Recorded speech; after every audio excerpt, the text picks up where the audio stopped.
Okay, so we're going to get started now. Welcome everyone once again to day 2 of the Money Revamp Bootcamp with me, you and Day. I'm very excited. I always say I'm excited, but the truth is that this is one of the highlights of my day, and actually doing this is one of the highlights of my month. I've been looking forward to this for a long time, and so I just want to spend some time celebrating you for showing up for yourselves, showing up for your finances, showing up for your family, and everybody else that you have in mind when you're thinking about getting your finances in order. I always say this, that I don't take your time for granted.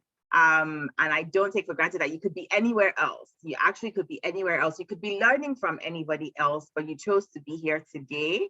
And so I really, really want to say thank you for showing up. To recap, as I mentioned, today is day 2 of the 7-day Revamp Bootcamp. Yesterday, we spent some time designing our destination. We established that in order to actually know what to do, know how to manage your finances, you have to have the end in mind. And so we spent some time talking about how to actually design your destination when it comes to financial success. What does financial success look like to you? It'll look different to you than it will from the next person. But in order to really know how to get to where you're going, you actually need to know where you're going in the first place. Today is day 2, and we're going to pinpoint our present position. We're going to pinpoint our present position, meaning we're going to establish where we are currently, what our current financial status is. Tomorrow, we're actually going to go into outlining a plan. We're going to talk about how to smarten our goals so that we're effective and efficient when reaching our goals. We're going to talk about obstacles that might show up and how to overcome them. Tony had talked about impulsive spending, and this is something that happens to all of us, but many times, if you're able to anticipate what those obstacles are to your success, those triggers for your impulsive spending, you will be able to overcome them more effectively. And so we're going to talk about that. We're going to talk about better money habits and how to make them, how to build them, how to form them in a way that's easy, simple, and repeatable. And then finally, we're going to have a masterclass on Sunday, which is specifically for Canadian professional women and how to attain financial success. That's when we're really going to break down some of the secrets and some of the mistakes that many of us make here in Canada as professionals that get in the way of us achieving financial success. So this is sort of the roadmap of where we're going over the next 7 days. And as I mentioned, the promise that I've made to you is that by the end of the 7 days, you're going to discover the one thing that's keeping you from feeling at peace with your finances. In fact, that's what we're going to be covering today. We're going to learn what most people ignore, what most women ignore. But when you actually tackle this thing, it will lead to you feeling more confident about your money. You're going to have a practical step-by-step approach to dealing with money-related stress and discomfort and dissatisfaction. And finally, you're going to know the secrets to achieving financial success as a professional woman living here in Canada. Now, I know that not all of you are in Canada, and I love and appreciate all of you. And because principles of money are universal, I believe that you will be able to learn something as well. Even if you're not living in Canada, the principles are still universal, and you'll still be able to take a thing or two away from that masterclass. As a reintroduction, I'm Yewande, a medical doctor, I'm a psychotherapist, I'm a financial literacy educator, and I'm the founder and CEO of Her Wealth Bros, which is a company on a mission really to help women like you stop losing sleep over their money. I simplify the language of money so that you can manage your cash flow, so that you can save for retirement, so that you can increase your net worth and ultimately leave a legacy for your children, and not just your children, for your children's children. I talk about money, I talk about wealth, because I believe that money is just a small part of wealth. Wealth includes peace of mind, wealth includes confidence, wealth includes just feeling like you're actually living a fulfilled, purposeful life. And so money is just a part of that, but I still believe it's a very important part of that. So today is day 2 of our boot camp, and we're talking about how to pinpoint your present position. I love this analogy of going to the mall. When you go to the mall, I don't know if most of you are online shopping now, but back in the day when we used to go to the mall, and you were maybe in a big mall and you were in a rush. Instead of trying to lose your way or figure out your way, the fastest and the most efficient way to find the store that you want to go to is looking at the map. And if it's one of those maps that is automated, it'll tell you by GPS that this is where you are. You're right here. And in order to get to your destination, you take a few steps this way, you turn right, take a few steps this way, and then you'll arrive at your destination. It's really important to know where you're starting off if you want to be successful in your financial journey. There's no point in making plans or trying to strategize if you don't know where you're starting off. It's really important. And this is where I see a lot of people making a mistake, in that they will hear things about maybe investing in the stock market, or they'll hear things about real estate or all sorts of different things, but they don't really have a good understanding of where they stand currently, where their current financial position is. And so they end up making a lot of mistakes because they weren't going through the process. They had jumped ahead, or maybe they were ahead of people that were giving them suggestions and advice, but because they didn't know where they stood currently, they ended up making mistakes. Now, the problem that a lot of us also face is that we are we're a bit naive when it comes to our money.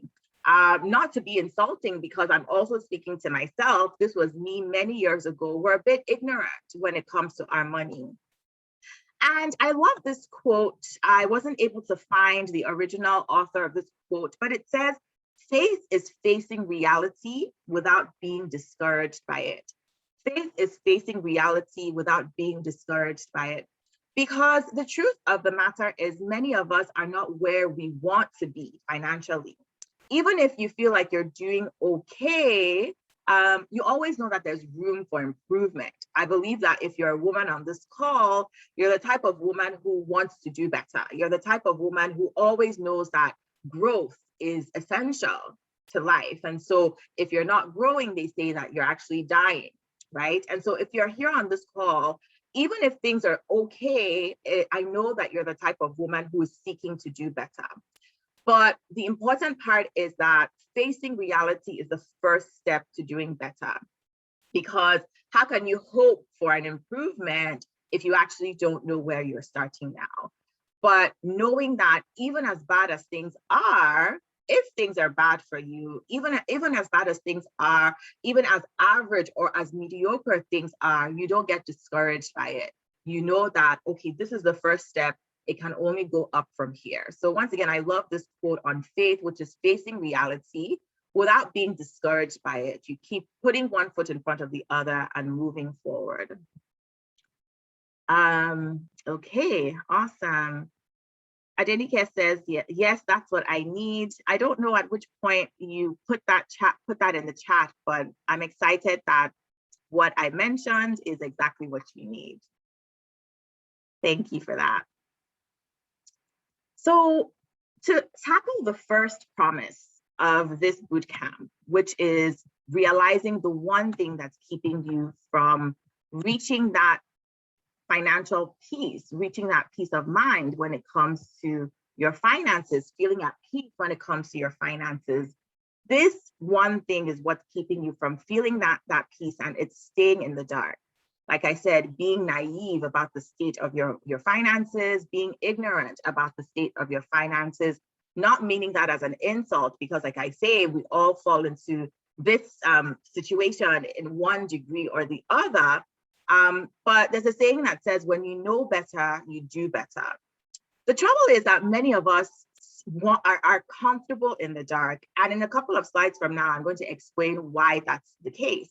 But remember when you were a child, or maybe even now, maybe you wake up in the middle of the night, your room is dark, and you look over and you look and you see that there's some sort of shadow, maybe on your bathroom door or maybe on your closet door, and it looks like the shape of a person, and it sort of freaks you out a little bit. And then maybe you quickly put on your light, or you shine the light from your phone, and you're like, okay, it's just my bathrobe, or okay, it's just the jacket that my husband forgot to put away.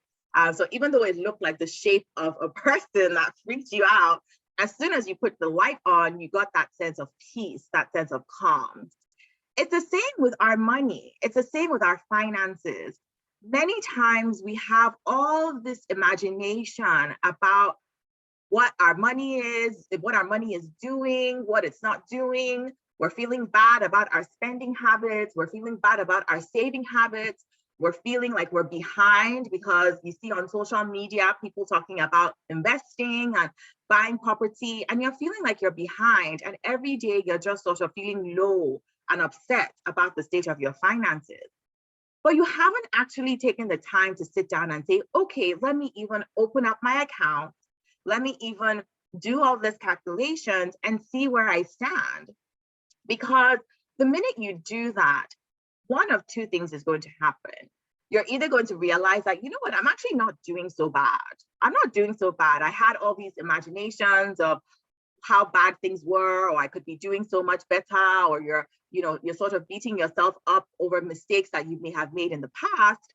But when you actually sit down and shine the light on your finances, you might realize that, I'm not doing so bad. Maybe you have worries about your credit score, and you're afraid to check it. You're afraid to shine the light on your credit score because you're worried about what it will say. But then you check it, you finally shine the light on it, and you're like, oh, actually, it's not as bad as I thought. So that's one thing that might happen.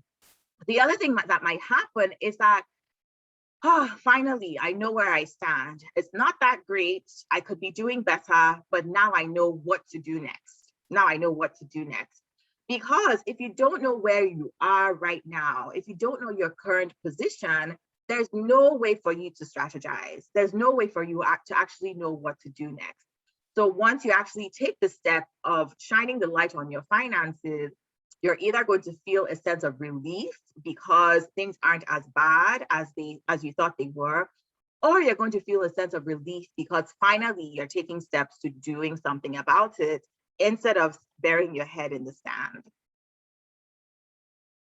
Now, as promised, you all know, if you don't know, now you know that I'm a big fan of psychology. I love, love, love how the mind works, and I love to connect it to our behavior, whether it's with our money, whether it's our behavior in relationships, whether it's our behavior in work.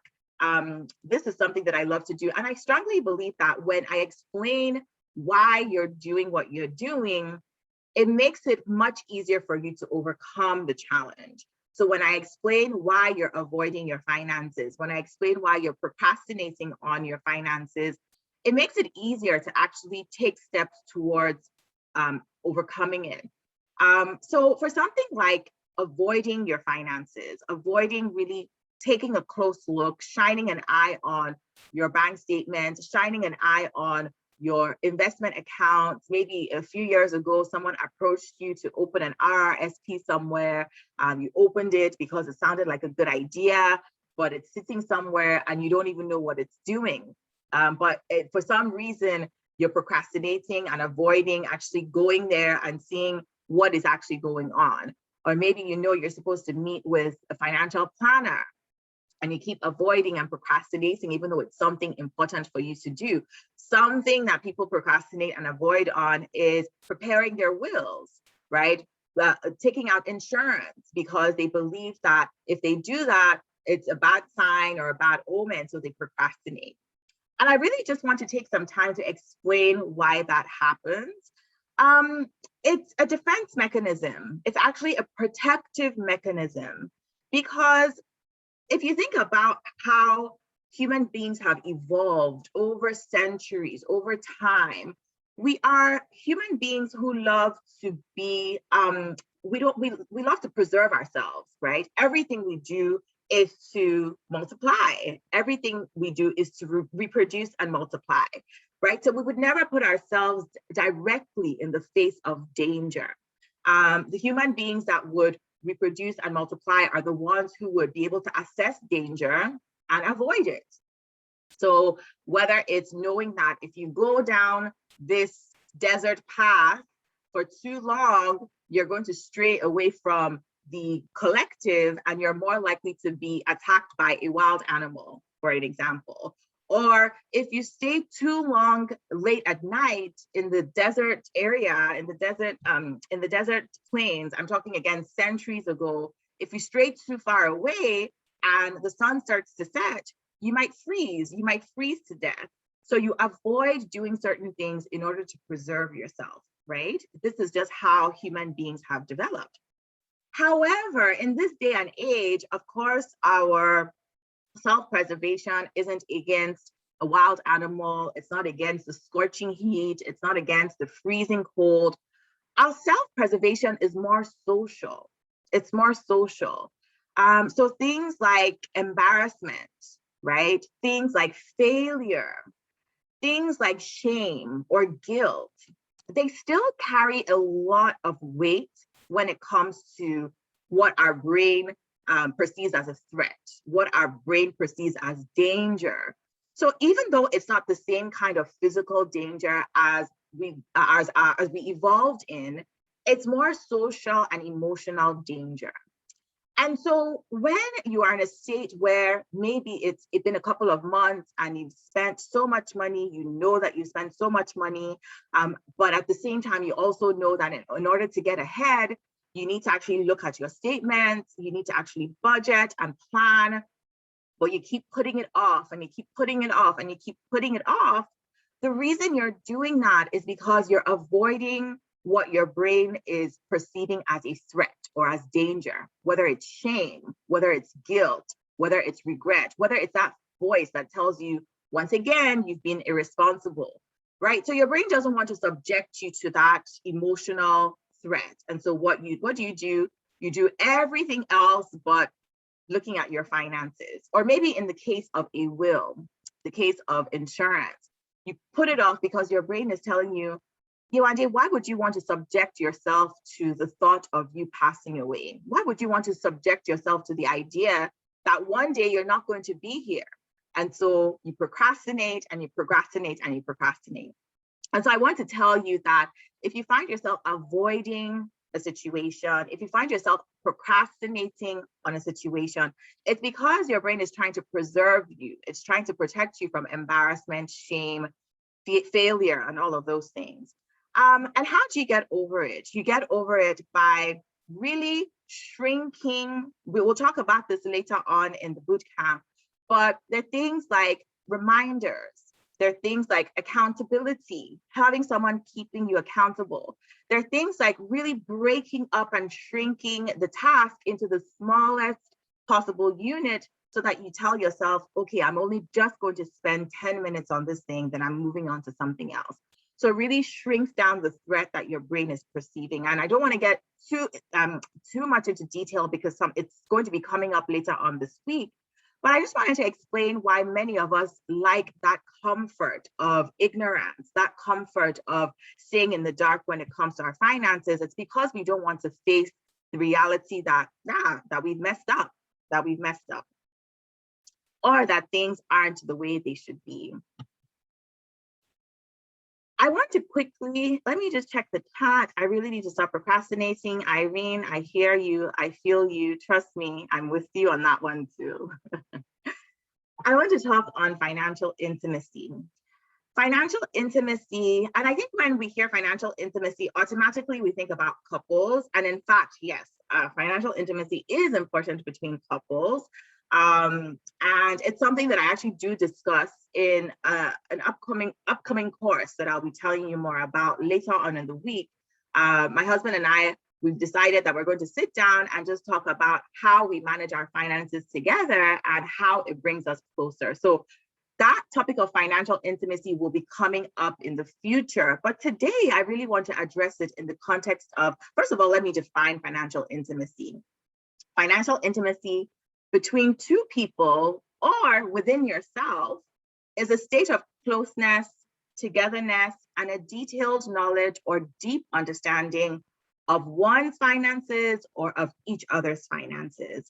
And so I broke down this definition just to explain that you can have financial intimacy between two people, but you can also have intimacy with your finances, meaning a detailed knowledge and deep understanding of where you stand financially.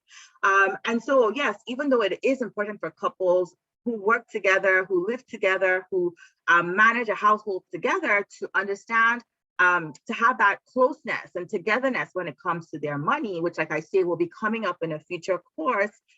But even more importantly, as an individual, it's important for you to be intimate with your finances, to have a deep understanding of where your money is going and what it's doing.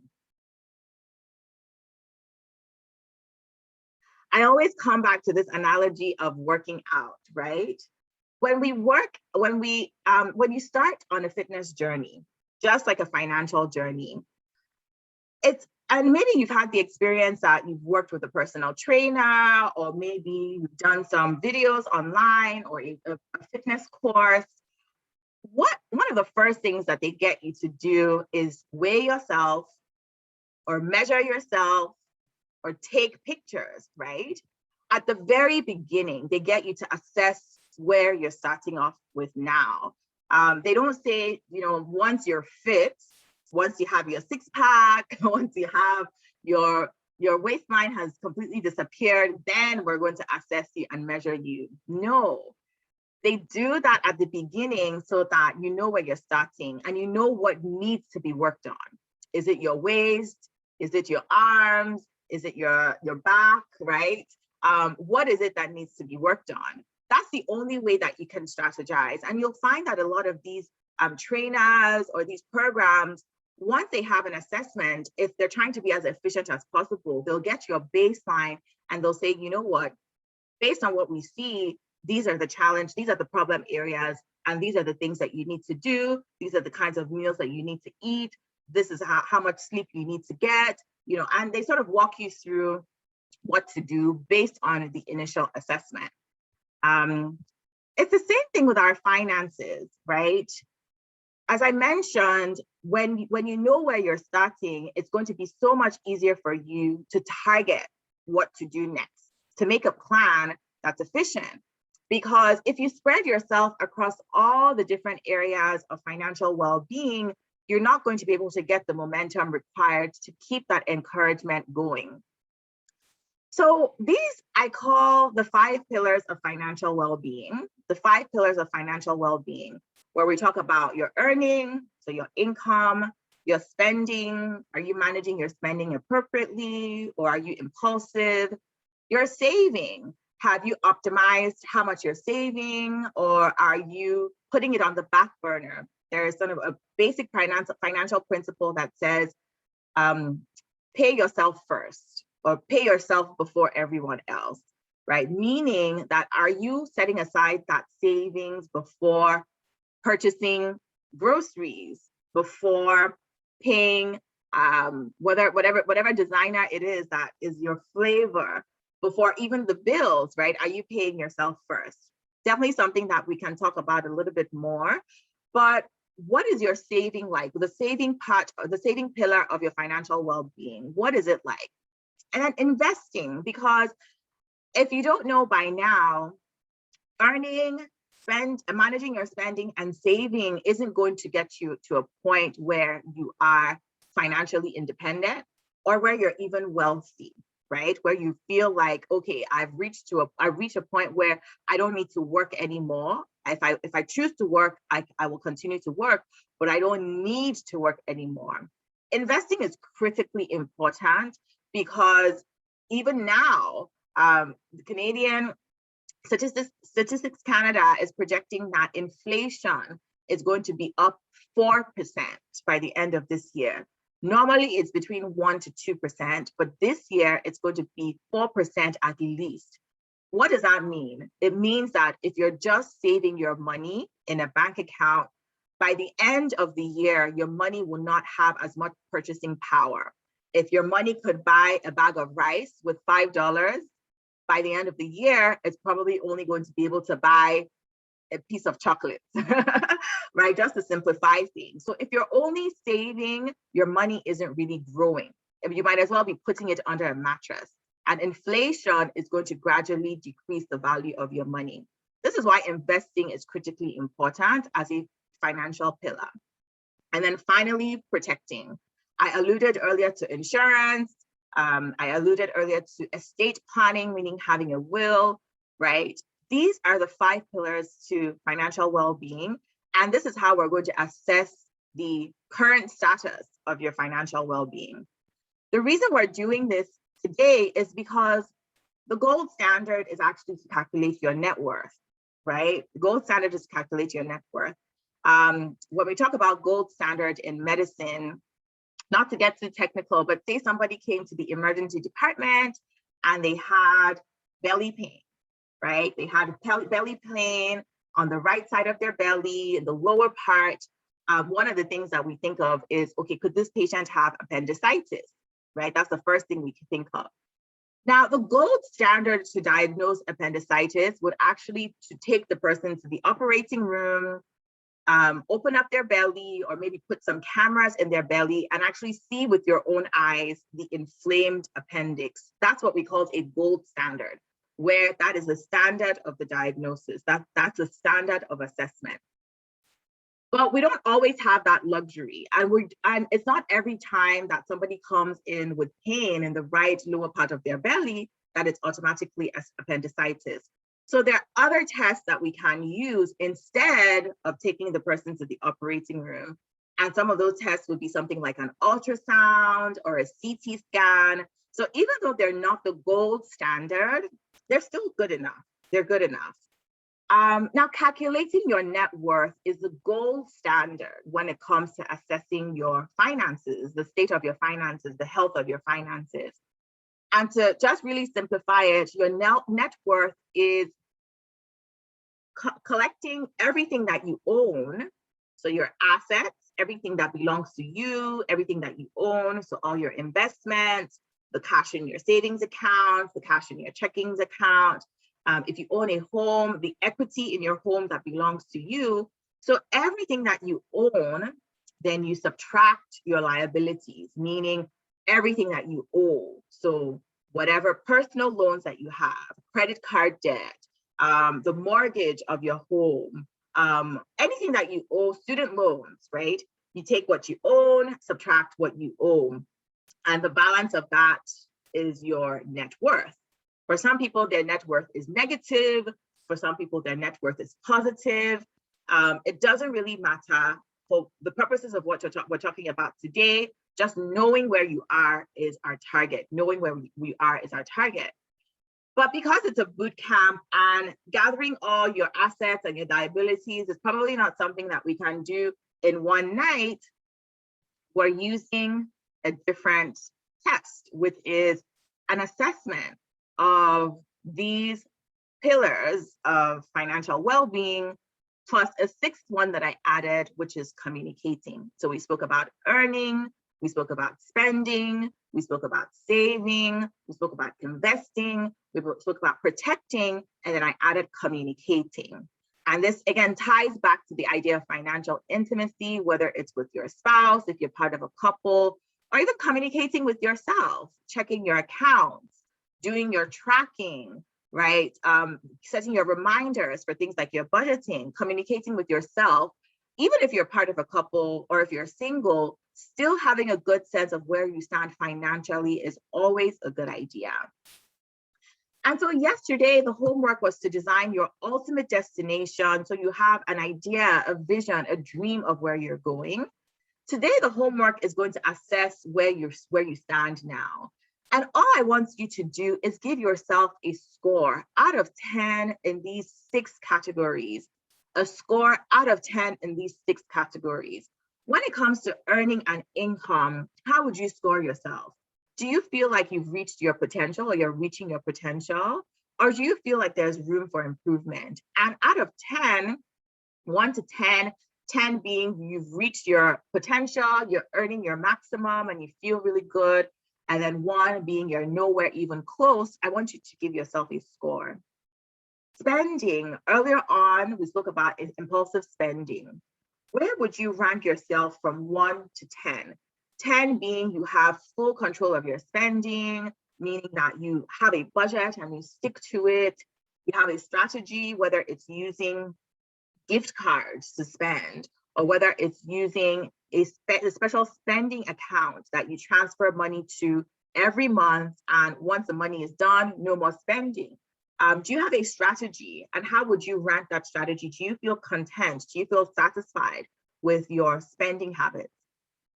Then 3, saving. Out of 10, how would you rank your saving? Do you have your saving on autopilot? Do you have it on automatic? Are you saving a good amount? Are you saving just something like 0.5% of your income? Or are you at a point where you're saving 10%, maybe even 20% of your income, right? Where do you feel? And again, this is not something that I want you to compare to other people. This is a subjective, personal analysis of how you think you're doing. How do you think you're doing?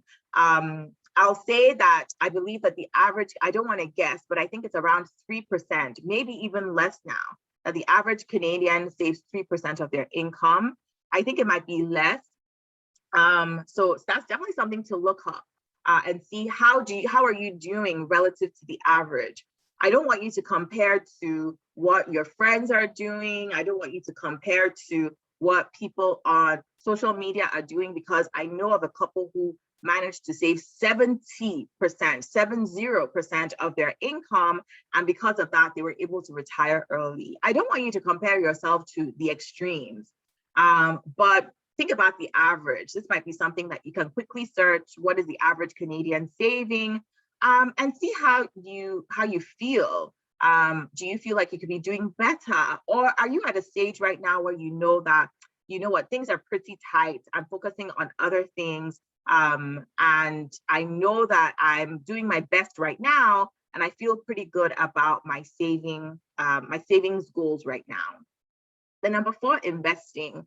As far as investing goes, I want you to sort of rank how you feel about investing, whether it's your investing knowledge, your investing confidence, are your investments on autopilot? Do you feel good about the advisor? Maybe you're working with an advisor. Do you feel good about your advisor, your financial advisor? Or do you have multiple different tax-free savings accounts, or registered retired savings plans? You have all these different accounts everywhere and feel pretty disorganized when it comes to your investing. And then protecting, how do you feel right now about how much insurance you have, whether it's life insurance, whether it's disability insurance, critical care insurance? How confident are you about the status of your the status of your insurance? And then how confident are you with the status of your estate planning? Do you have your estate planning your estate plan taken care of? And believe me, you don't have to be a millionaire. You don't have to have hundreds of thousands of dollars in the bank. You don't even have to have tens of thousands of dollars in the bank right now to think about estate planning. As long as you're working, especially if you have dependents, as long as you're working, as long as you have assets here or there, it's very important to think about protecting your assets, because otherwise the government is going to do whatever they want with it at the end of the day, and we definitely don't want that. And finally, communicating. I want you to give sort of a general score of how you feel your communication has been, whether it's with your partner, your spouse, or whether it's with yourself, right? Whether it's with yourself. How would you rank your communication with yourself on your money? How would you rank your communication with your spouse on your money? And so this is your homework, really quick. It shouldn't take you more than 5 or 10 minutes to give yourself a score out of 10. Give yourself a score out of 10. And it's going to be important for you to do this because we're going to build on this tomorrow, where we start to talk about your plan, outlining a plan. I'm just going to check the chat and see if we have anything in the chat. Any questions? I know that I've been talking a lot. any questions so far about anything that I've said, please go ahead and unmute and give any questions that you might have.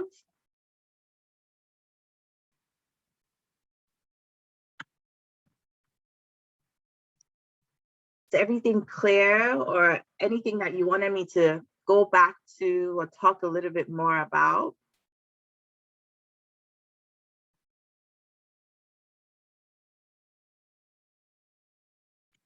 So to Hi, start, Yonde. yeah, hi.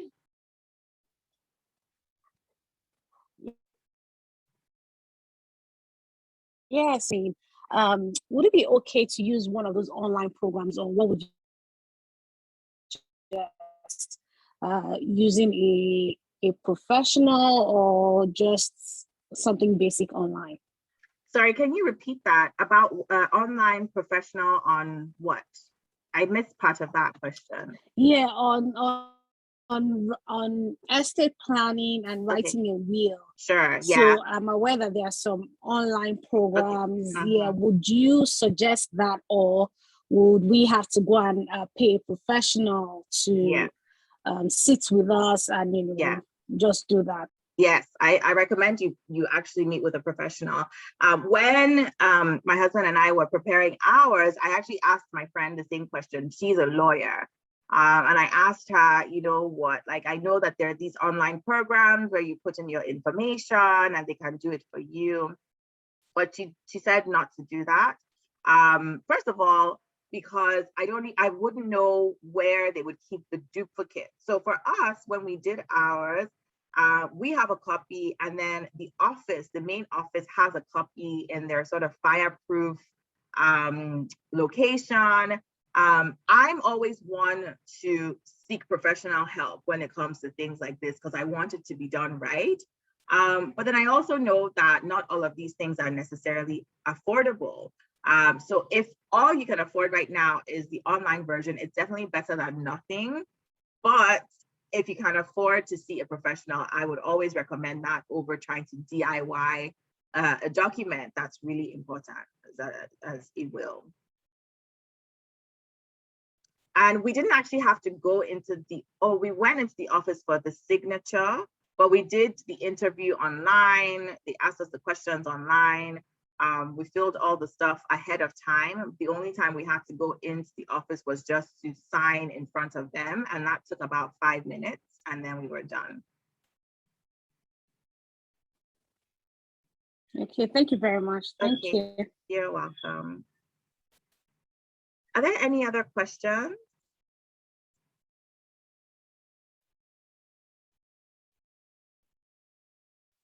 So I just want to say thank you so much for coming, everybody. Thank you so much for taking the time once again.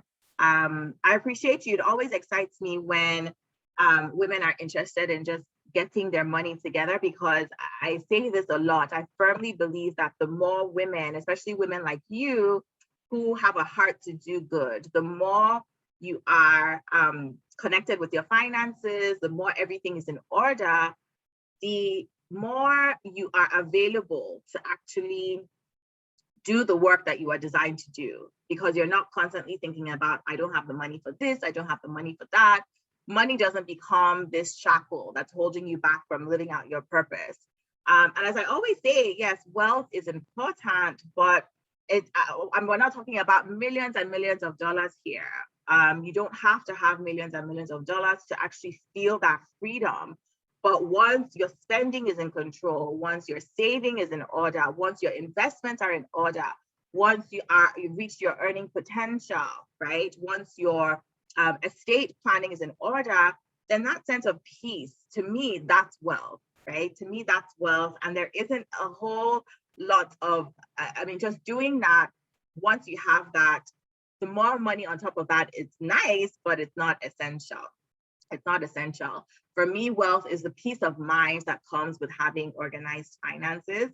And once again, I'll close with this quote of my inspiration, which is the Proverbs 31 woman, who is a superwoman, not like I'm trying to be a superwoman, but when it comes to money, I just loved how she had all her ducks in a row. She was a planner, she was an entrepreneur, And so when I look at a woman like that from scripture, I'm like, okay, you know what? I need to keep working at, increasing my streams of income and making sure that everything that I have is in order.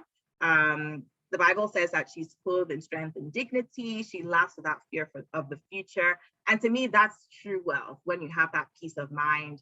You're not worried about the future. And so that's the end of day 2. You're welcome, everybody. Thank you so much for coming. Thank you, Aniola. Thank you, Bisi. Thank you, DT. Thank you, Adenike. Thank you, everyone, for showing up. I really appreciate you. And I will see you same time, same place tomorrow. Yeah, thank you so much. Thank you so much. And so please make sure that you do your homework. I'll definitely send out the replay. I'll also send out a summary for the homework. If there's any other woman that you think would benefit from this presentation, please share the invitation with her. Because like I say, the more of us who are financially confident, calm with our money, we know what we're doing, things are in order, I definitely believe that our communities will be better, our families will be better, and the world in general will be better. All right, ladies, thank you so much once again, and I'll see you tomorrow. I'll see you tomorrow. Bye. Bye. Thanks, Yolanda. You're welcome. Bye. Bye, everyone. Bye.